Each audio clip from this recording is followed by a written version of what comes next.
अग्ने व्रतपते व्रतं चरिष्यामि तच्छकीयं तन्मे राध्यताम्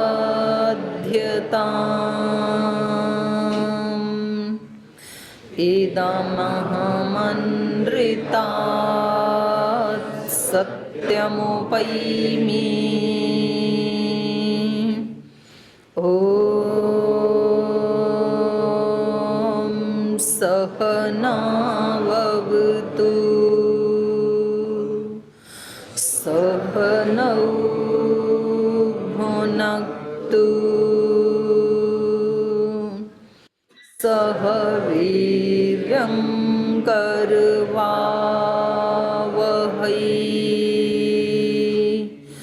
तेजस्विनावधीतमस्तु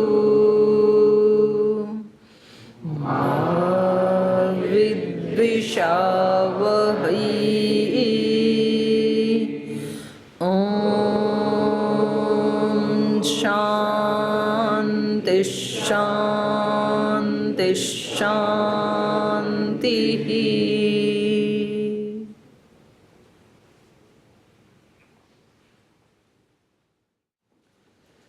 वाल्मीकि रामायण के अरण्य कांड का 9वां सर्ग पढ़ रहे हैं और श्री राम अगस्त मुनि के आश्रम में जाके उनसे मिलते हैं और आतिथ्य संपन्न होने के पश्चात श्री अगस्त जी उनको दिव्य धनुष, दिव्य बाण और दिव्य तलवार देते हैं जो उनको भी तपस्या करने के बाद देवों से मिली होती हैं।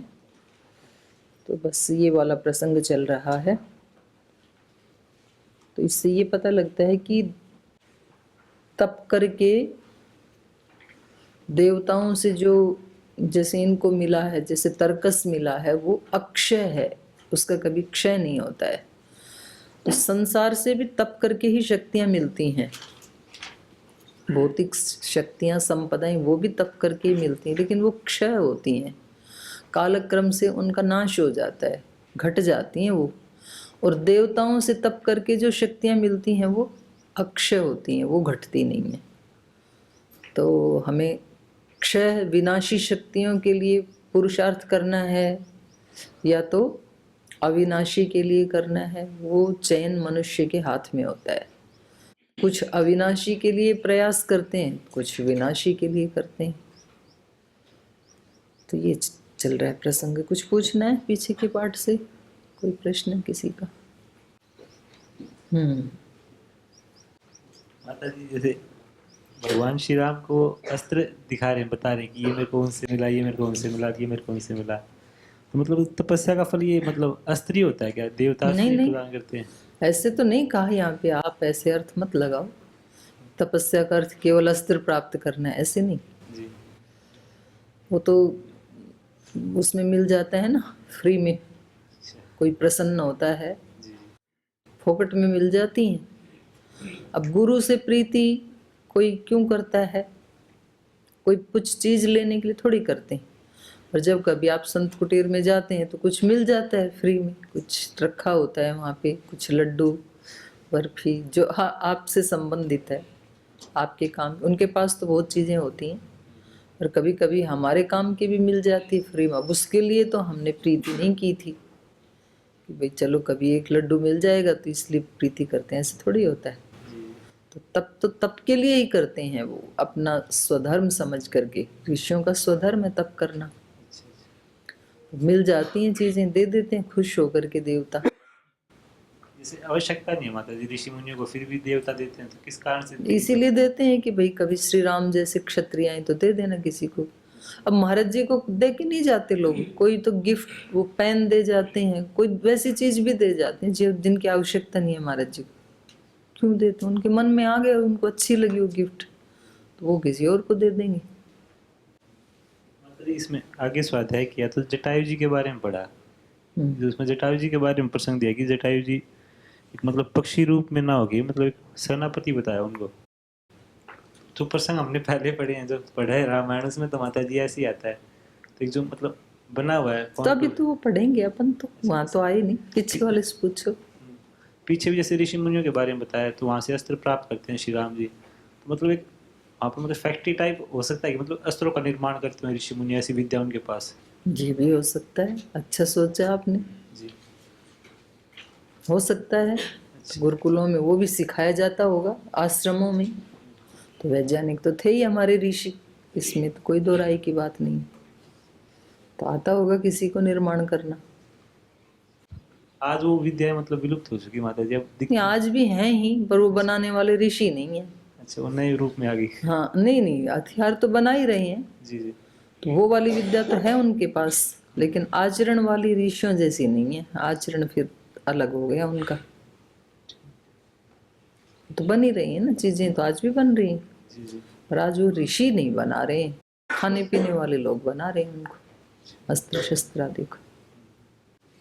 यहाँ भी गुरुकुलों में भी जैसे कुछ स्किल के पीरियड होते हैं, अभी तो एनईपी में तो आई ही है ना, skill enhancement, value added course. तो ये प्राचीन पद्धति ही है। तो अब तो खाना पूर्ति के लिए कर लेते हैं भाई, स्किल के नाम पे चलो एक किसका ऑप्शन दें, संगीत का दे देते हैं जी। और संगीत भी सीखते नहीं। जैसे पिछले 1 साल का, अभी सेकंड ईयर में कौन कौन है, बीए सेकंड वाले हाथ उठाइए एक बार। व्याकरण भी और दर्शन भी।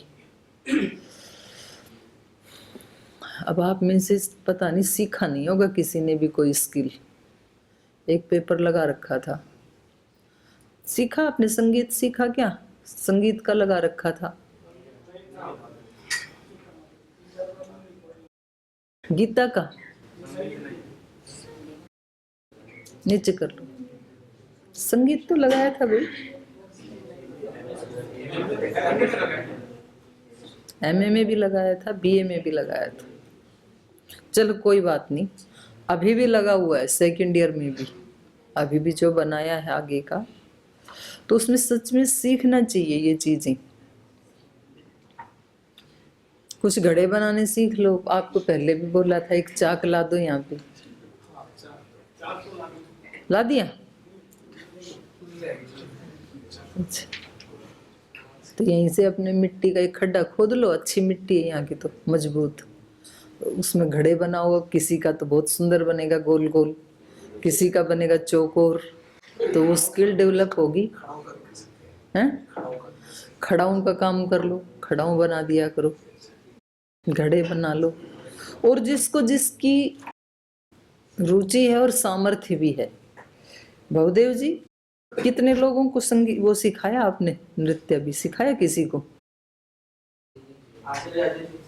अजय जी कहाँ है? अच्छा, तो एक को ही सिखाया। देखो, कई भाइयों को आप में से रुचि नहीं है किसी की? आपकी है?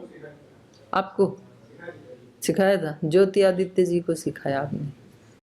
भाई भाइयों को सिखा सकते हो, फिर आपकी प्रैक्टिस ज्यादा होगी उससे। हमने तो बुलाया था एक, वो फिर आया नहीं, क्या करें। यहाँ से ठीक रिस्पॉन्स नहीं दिया किसी ने। वो जैसे इंटरव्यू में पास कर दिया, फिर वो आने के लिए उधर किसी से बात की, उन्होंने ठीक से रिस्पॉन्स ही नहीं दिया, वो फिर आए ही नहीं। दोबारा बुलाएंगे। तो ऐसे ये स्किल भी गुरुकुलों में पहले सिखाई जाती थी। वस्त्र बनना और साबुन बनाना, चटाई बनाना, ऐसे ऐसे जो जीरो टेक्नोलॉजी की जो वस्तुएं हैं उनका निर्माण करना तो सिखाया जाता था, और सीखना भी चाहिए। तो उससे सृजन करने से व्यक्ति को प्रसन्नता मिलती है।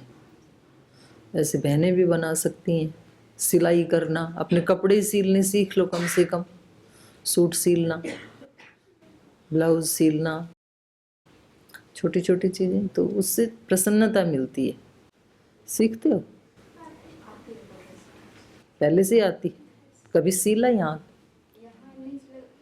यहाँ तो टेलर के पास जाते हैं सीधे।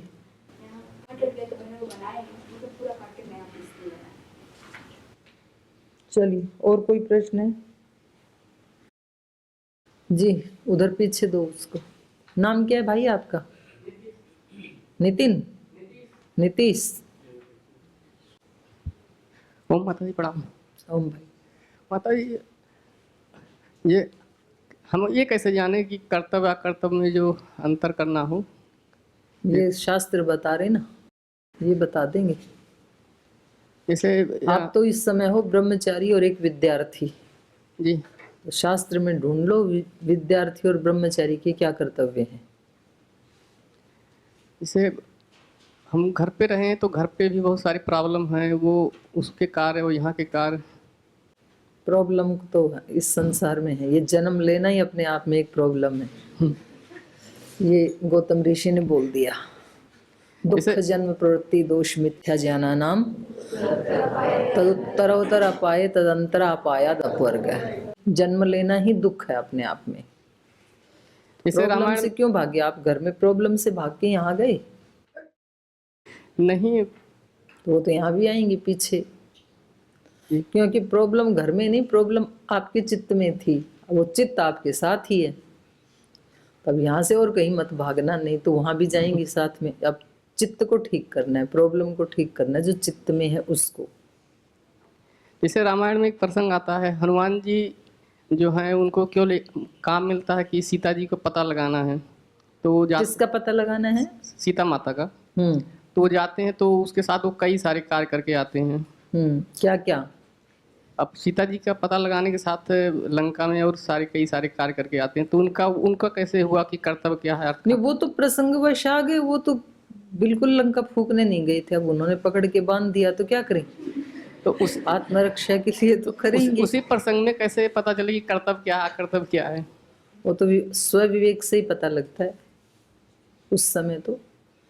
अब भी कहीं रास्ते में जाते जाते कोई सामने से ट्रक आ रहा है, तो वो थोड़ी यहाँ शास्त्र में पढ़ा है, वो तो आपको स्व विवेक से ही पता लगेगा कि इधर बचूं या इधर बचूं। तो पता लगा कि हमें तो हमेशा लेफ्ट चलना चाहिए, लेफ्ट में जगह ही नहीं थी तो पीस देगा ट्रक। राइट में जगह है तो विवेक से काम लो, राइट में बच जाओ। अब तो कुछ चीजें तो प्रसंगवश उसी समय निर्णय लेना होता है ना भाई। जैसे हमारा एक प्रॉब्लम था, जैसे हमारे पिताजी थे या अभी भी हैं? नहीं थे पहले, अभी नहीं है? अभी नहीं है।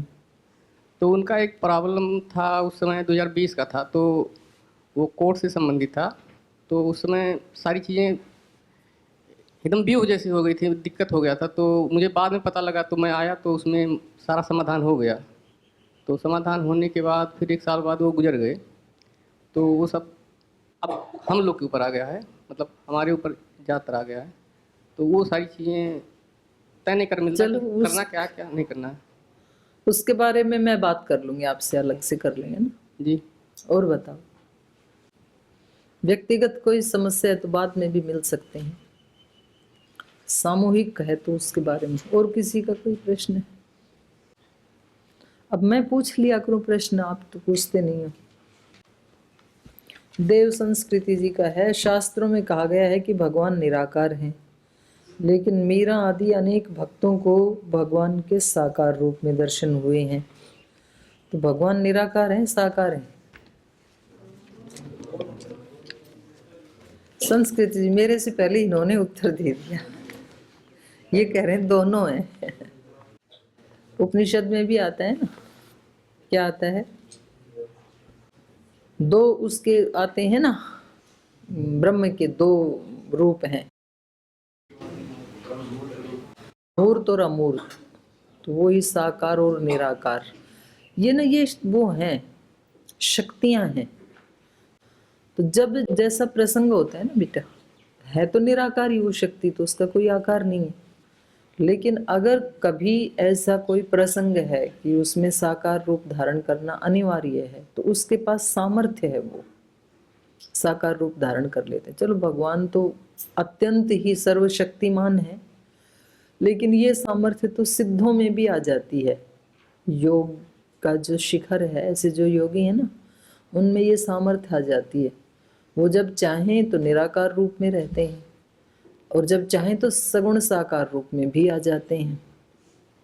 योग दर्शन में उसका थोड़ा जिक्र किया है ना, 5 प्रकार की जो सिद्धि हैं, जन्म औषधि मंत्र तपस समाधि जा सिद्धयः। उससे अगला क्या है? जात्यांतर परिणाम। वो जात्यांतर परिणाम वो ही है सिद्धि का ही। तो उसको जैसे सामान्य रूप से तो स्थूल शरीर लेने के लिए पंचभूतों तक आना पड़ेगा सृष्टि को, लेकिन इस योगी को लेना है, जैसे मानो कोई सिद्ध योगी है और उसको किसी अपने भक्त के कल्याण के लिए अब उसको शरीर धारण करके जाना पड़ेगा। जैसे हमने बहुत सारे भक्तों की कहानियां सुनी हैं, मीराबाई की, नरसिंह भक्त की, ऐसे बहुत सारे भक्त हुए। तो उस समय उनको सगुण साकार रूप लेके उनकी हेल्प करनी थी, गोरा भक्त की। तो अब उनको 9 महीने तक किसी माँ के गर्भ में जाएं, फिर पैदा हों, फिर जवान हों, फिर उनकी सहायता करें, इतना सब प्रोसेस करने की जरूरत नहीं है। वो सीधे अहंकार से ही स्थूल शरीर धारण कर लेते हैं। निर्माण चित्तानि अस्मिता मात्रात, तो अस्मिता तो यही है ना, बुद्धि तत्व ही, अहंकार और मैं तत्व जो है। तो यहाँ से ही उसको सूक्ष्म तन्मात्राओं तक और पंच स्थूल भूत तक जाके, और फिर ये जो बड़ा एक प्रोसेस है, इतना वो सब नहीं करते हैं, वो तुरंत ही उससे ही ले लेते हैं, अस्मिता मात्र से, संकल्प मात्र से ही शरीर धारण कर लेते हैं ऐसा स्थूल, और फिर अपना कार्य संपन्न करके फिर अदृश्य भी हो जाते हैं अपने संकल्प से ही। तो अब ये आज तो हमें तो आश्चर्य तो लगता ही है कि ऐसे कैसे हो जाता है। ऐसे हो जाता है संकल्प मात्र से, ये तपस्या से सिद्ध है, तप करके ऐसी सिद्धि मिलेगी, ऐसे नहीं हो गया। हमें तो आश्चर्य जैसे लगेगा ही। अभी भी कुछ ऐसे योगी हैं, अभी भी हिमालय में ऐसे योगी हैं, जैसे श्री राम शर्मा जी ने जिक्र किया है, अपने पुस्तकों में भी किया है और अपने प्रवचन में भी किया है। तो कह रहे हैं हमारे पास हिमालय के एक योगी आए, वो सूक्ष्म शरीर में है, और होती है सूक्ष्म शरीर इनकी आयु सिद्धों की एक एक कल्प, एक कल्प का मतलब है 10,000 वर्ष। तो 10,000 वर्ष तक रहते हैं। जो कहते हैं ना श्री राम ने 10,000 वर्ष तक राज्य किया, तो ये संभव है। पहले हमें लगता था कि ये तो ऐसे गपोड़े मार रखे हैं, तो ये तो संभव है। तो उनके पास आए तो उन्होंने कहा हम आपको गायत्री की दीक्षा देंगे। तो उन्होंने कहा हमारी तो दीक्षा हो चुकी। वो पहले वहाँ गए थे BHU में पढ़ने के लिए, तो आदरणीय मदन मोहन मालवीय जी ने उनका वो किया था संस्कार, उपनयन संस्कार। तो कहा कि हमारा तो हो चुका, हमारे आचार्य ने कर दिया, हमारा तो गायत्री संस्कार, उपनयन संस्कार। बोले नहीं, अभी दोबारा देंगे आपको। तो उन्होंने दोबारा दी, मतलब सशरीर उपस्थित होकर के, ऐसे नहीं कोई सपने आदि में, ऐसे नहीं। और उन्होंने बताया वो अभी भी हैं हिमालय में, सूक्ष्म शरीर में रहते हैं, और वो आकर के उनको दिशा निर्देश देते हैं जब जब आवश्यकता हो। अभी ऐसे करो, आप गायत्री के लिए सब जगह संगठन बनाओ, इतने पुरस्चरण करवाओ, इतने यज्ञ करो। तो ऐसे ऐसे उनको, तो उन्होंने अच्छा काम किया उस समय। जैसे अभी परम पूज्य गुरुदेव काम कर रहे हैं राष्ट्र उत्थान का, ऐसे काम किया श्री राम शर्मा जी ने भी, बहुत काम किया है। तो ऐसी शक्तियां होती हैं। तो ईश्वर तो फिर सर्वशक्तिमान है, तो ये सारा संसार तो उसका सगुण साकार रूप है। हम सब के शरीरों का निर्माण भी ये सगुण रूप का ही एक वो है ना, उदाहरण।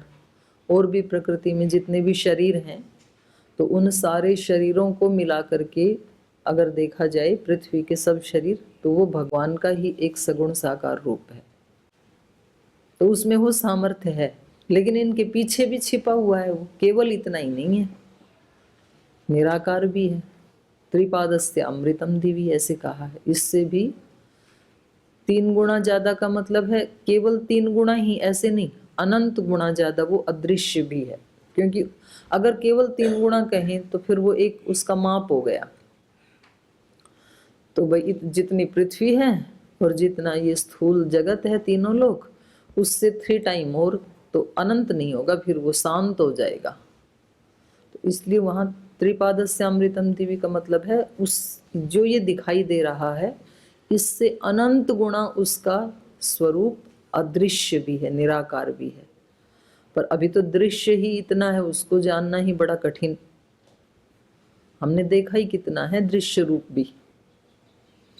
भाई थोड़ा सा, जैसे मान लो आपने नेपाल का थोड़ा देखा, भारत का थोड़ा सा देखा, पूरा तो नेपाल का भी नहीं देखा घूम घूम के, पूरा भारत का भी नहीं देखा, हरिद्वार का देख लिया होगा, कितना बड़ा है भारत। तो ये तो 2 ही देश हुए, तो पृथ्वी पे तो बहुत सारे देश हैं, वो सारा रूप। और फिर पृथ्वी तो ब्रह्मांड में इतना छोटा सा उसका अस्तित्व है, फिर इतने ये लोकांतर नक्षत्र आदि उनका रूप, तो ये सब सारा सगुण साकार में ही आ गया। सूर्य चंद्र तो ये ही कितना बड़ा है, और वो इससे अनंत गुना और है, तो फिर दिमाग फेल हो जाता है। तो इसलिए सब ऋषि बोले हम नहीं जान पाए, क्योंकि इस माइंड से, इस बुद्धि से जाना जा ही नहीं सकता है, इसकी अपनी एक सीमा है, तो कल्पना भी पूरी पूरी हो नहीं पाती है इससे। तो ये बुद्धि फिर ये कह करके अपना पीछा छुड़ाती है कि वो अनंत है, और उससे ज़्यादा क्या कहे। जैसे छोटी वायर है ना, ये बिजली की, उसमें कोई 1000 वोल्ट वाली बिजली को गुजारे तो क्या होगा उस वायर का, जल जाएगी वो, उसमें गुजार ही नहीं सकते, सामर्थ्य नहीं है ना उसकी। तो उसकी वायर तो वो ऊपर वाली है, कितने मोटे मोटे तार हैं जो, उसमें से ही वो गुजर सकती है। तो हमारे मनुष्य के जो मन है, बुद्धि है, इनकी अपनी एक सामर्थ्य है, वहाँ तक तो जान सकते हैं, उसके आगे नहीं जान सकते ये। उसके आगे तो फिर अतीन्द्रिय कहा उसको, इन इंद्रियों से नहीं जाना जा सकता इसको। तो उन्होंने, हमारे ऋषियों ने अतीन्द्रिय अवस्था में फिर उसको जाना, जो विज्ञानमय कोश है और जो आनंदमय कोश है, उस स्थिति में जाना।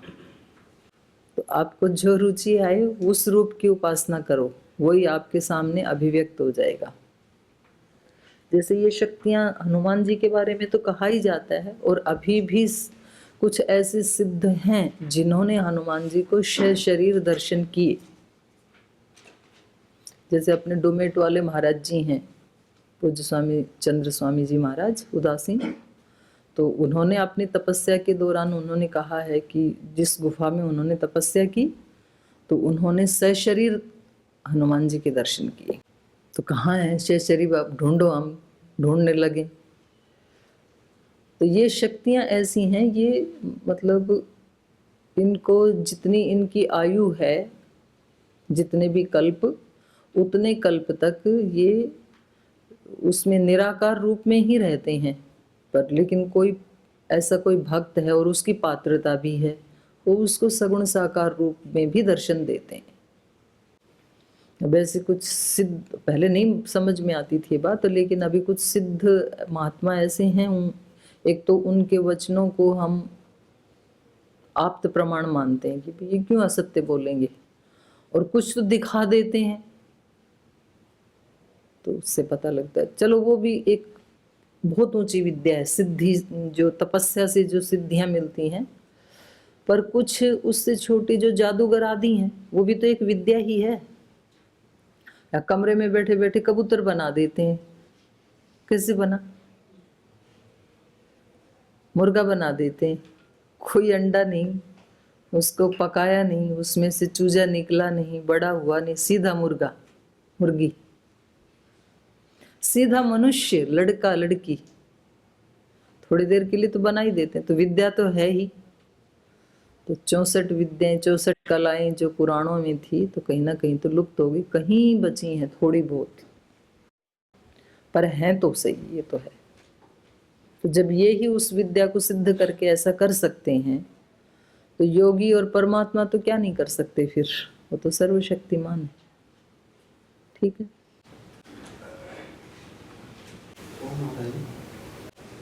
उस टाइम मेरा मन में आ गया था, जब योगी सूक्ष्म शरीर में रहता है तो उसी टाइम उसका अंदर मान प्राणवायु चलता है नहीं, कि जरा हम अभी जैसे सुशरीर में है तो अन्न भी जरूरत होता है, प्राणवायु भी जरूरत होता है, तो उस टाइम क्या उसका कुछ जरूरत होता है और नहीं कुछ? सूक्ष्म शरीर में तो रहते ही है ना। सूक्ष्म शरीर में क्या आता, क्या क्या आता है, सप्तदशैकम लिंगम जो कहा, उसमें क्या क्या आता है? तो इंद्रियों, मनोबुद्धि, तो ठीक है, तो रहता ही है सारा साथ में आत्मा के।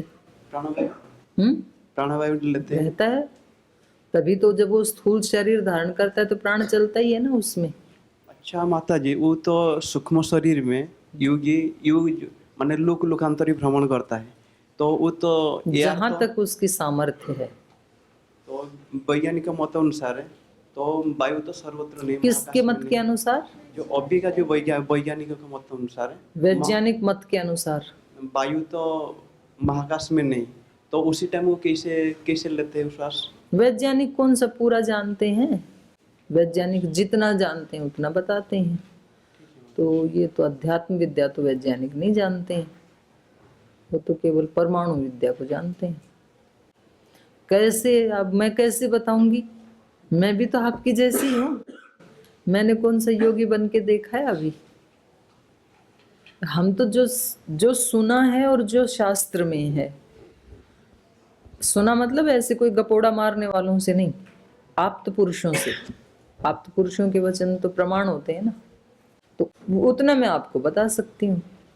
अब कैसे कैसे तो एक ही है, अष्टांग योग। सारी सिद्धियां अष्टांग योग में बताई हैं। विभूतिपाद पूरा सिद्धियों से भरा हुआ है, और वो करके देखना पड़ेगा। तो बता ही दिया ना उन्होंने, संयम करके, धारणा ध्यान करके, त्रयम एकत्र संयम, ऐसे बताया ना। तो करके देखना पड़ेगा, अब फिर सारे प्रश्न खत्म होंगे। चलो आगे, और कोई प्रश्न है किसी का? योगेश जी का, योगेश देव जी को दे दो। जी भाई। सादर प्रणाम। छोटा सा क्वेश्चन था, यज्ञ के विषय में था थोड़ा सा। गाय के घी से गाय के घी से यज्ञ करते हैं, भैंस के घी सुना से क्यों गाय नहीं के कर घी सकते? इसमें क्वेश्चन ये था कि भैंस के घी से क्यों नहीं कर सकते? कर सकते हैं। क्यों? अरे नहीं, वो ऐसे बहकाने के लिए महिषासुर पैदा हो जाएगा, ऐसा नहीं है। मतलब वो मेरे से पूछ रहे तो वो उत्तर दे रहा है, कह रहे भैंस के घी से करेंगे तो महिषासुर पैदा हो जाएगा, ऐसा नहीं है। कर सकते हैं। मतलब उसका कुछ रीजन तो हो सकता है। गुणों में तो अंतर होता ही है ना। देखो, गाय के और भैंस के दूध में भी गुणों में अंतर है, घी में भी अंतर है। तो वो भगवान की सृष्टि है, एक उत्कृष्ट सृष्टि है, एक सामान्य सृष्टि है, दोनों भगवान की। कर सकते हैं भैंस वाले से। यहाँ तो नहीं। ज्यादा लाभदायक जो है वो गाय का है, उसमें गुण ज्यादा है। इसका आहार आदि में कुछ विशेष? इसकी बेचारे की हंसी उड़ा रहे हैं। देखो, ये आहार तो वही है, गाय का भी भैंस का भी वही है। जैसे एक ही घर में गाय और भैंस दोनों हैं, तो वही चारा खिलाते हैं दोनों को। तो आहार में ऐसा नहीं है, आहार के कारण गुण बदलते हैं, ऐसा नहीं है। आहार वो ही आहार खाते हुए भी तो उनके दोनों के दूध में अंतर होता है। तो इसको जैसे कि गाय के और भैंस के घी की हम बात करते हैं, तो ब्रह्मचारी और सन्यासी क्या उसका सेवन कर सकते हैं? भैंस का हाँ। करना है क्या आपको? आपको तो गाय का उपलब्ध है इतना सारा। कर रहे हैं, इस दृष्टि से पूछा। कर रहे हैं, ओ, कर सकते हैं, ऐसी कोई बात नहीं है। जो टेस्टिंग के लिए आया है वो तो इसलिए इसको लगता है कि कहीं मतलब भैंस का घी खा करके हमारी बुद्धि भैंसे जैसी ना हो जाए।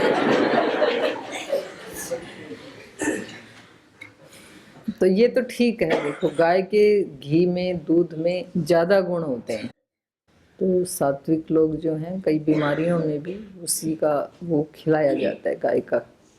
लेकिन एक कालखंड तो ऐसा है कि गाय का घी तो खाते ही नहीं थे, मुश्किल से किसी रोगी को खिलाते थे। ये तो महाराज जी ने आकर के प्रचलन कर दिया, नहीं तो सब वो ही खाते थे, भैंस का ही। तो गाय का अभी चल पड़ा थोड़ा प्रचलन, लेकिन ऐसा नहीं है। भैंस का घी दूध खाने वाले भी बहुत शार्प माइंड हुए हैं, उन्होंने काफी उन्नति की है बौद्धिक दृष्टि से। और गाय के घी में डूबने वाले भी कुछ नहीं पड़ते, ऐसे भी होता है। तो ठीक है, गुण तो